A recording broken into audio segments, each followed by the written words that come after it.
What's up? Today, I'm going to show you how to make a mashup with a DIY acapella. All right, I'm going to give you guys a little preview of what we are working with here today. I can hear your thoughts like a melody. Listen while you talk when you're fast asleep. You stay on the phone just to hear me breathe. On repeat. Quiero diría que se podía hacer el amor sin telepatía. La luna está llena, mi cama vacía. Lo que yo te haría si te estuviera de frente en la mente, te elaboraría de noche de día. Pretty good. All right, so when it comes to DIY acapellas, RX8 does a great job. I've shown you guys in previous videos how I use RX8 to make my DIY acapellas.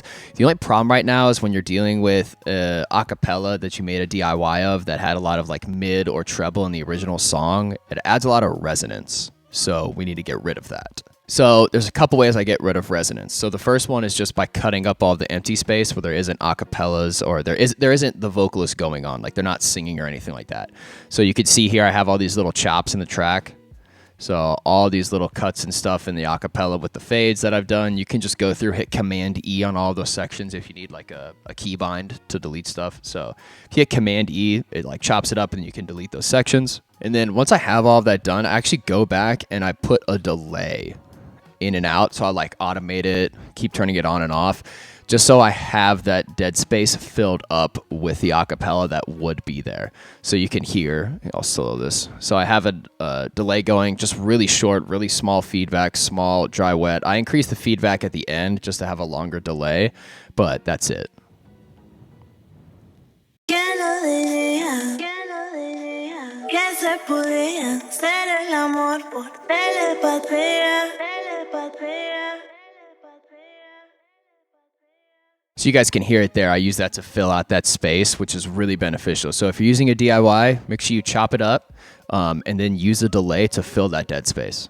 So the next thing that I do is I actually go through and I do some frequency sweeping. So I'll go with an EQ here. And I talked about this in previous videos where I have it set on this like band section. I turn the Q all the way up and then just to make sure it's really precise. And then I'll sweep all the way from right to left here slowly with this headphone button turned on.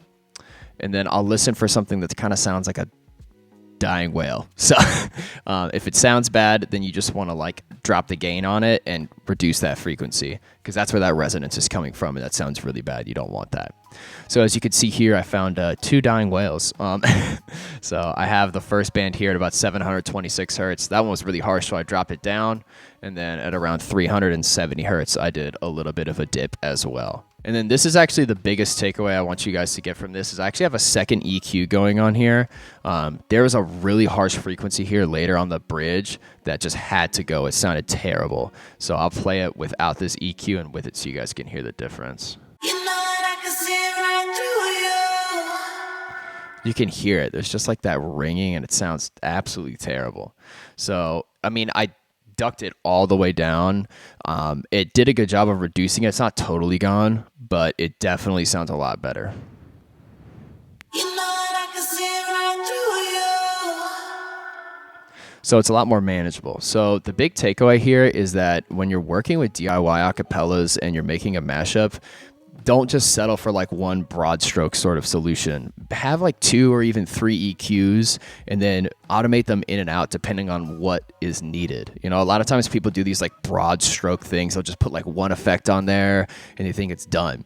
Whereas it's important to, I mean, in Ableton especially, you can automate almost everything. So automate it on and off, play with the frequency knobs, just adjust it appropriately to what is needed. So sometimes I'll even have like 3 to 4 EQs going on with a DIY acapella mashup, just to make sure that it sounds as close to that like studio quality as possible. And then after I do that EQ work, sometimes with RX8, it'll actually reduce the overall volume because it's cutting out some of those mid and like treble frequencies that I want. So I actually increase the acapella by 1 dB here, and then I put a little bit of reverb on here. I have a reverb send going on. So I added just a little bit of reverb here from Valhalla Room. It was like just a long like chamber reverb. And then on the instrumental here, all I did was a little bit of like an EQ duck here. This is another trick that I use. I actually will reduce a little bit of the mid-range frequencies in the instrumental wherever the acapella is really coming through. So I found the acapella was really prevalent around like 700 to 1,000 hertz, like 6 to 1,000 actually. So you can see here I did a dip around like 667 hertz, just like a dB, like 1.5, somewhere in there, a little bit less than that is definitely a good place to start.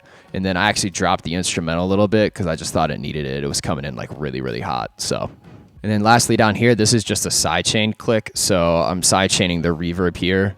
So just a little bit of duck on that reverb, just so that kick and snare can really still punch through on the instrumental. And that's it for a DIY acapella like mashup, to be honest. I mean, it's the biggest takeaway, like I said, is to make sure that you're being flexible. You're not trying to just do these like broad stroke solutions. Sometimes that works, but you have to be flexible and have to understand that sometimes certain things need different things. So don't just put one EQ on and think it's going to solve everything, especially with these DIY acapellas. Sometimes there'll be this like crazy spike in resonance at some section. So make sure to slap an extra effect on there. And like I said, you can automate these things on and off, so they can change rapidly. So just be open and be flexible and use your ears more than like your cabeza sometimes. So just think ahead like that and be open to trying new things, especially in Ableton with these projects. And at the time this video is released, this actually will, hopefully if it's not flagged on SoundCloud, it'll be up on SoundCloud if you guys want to stream it. So I'll put a link to it down below. And then this is also going to be a download for my patrons. So it's already in there in the most recent pack. So if you want it, you could sign up on Patreon and you can go download it. And then I also put like 19 other different edits on there a week of clean and dirty. So it's about like 30 some audio files a week, as well as like a free acapella pack in there as well. So if you guys are interested, definitely go check that out. Alrighty, ladies and gents, that wraps it up for today's video. Hopefully you learned something new. If you did, make sure to like, subscribe, all of that good stuff. And I'll be back next week with a video showing you guys how I do my own acapella break edits, as well as breaking down some of other people's acapella break edits and their keys to success with those. So if you're looking to add some more tension to your mix, there's like a really popular song that you want to emphasize, acapella break edits are a great way to do that. But until then, take it easy, and I'll be back soon.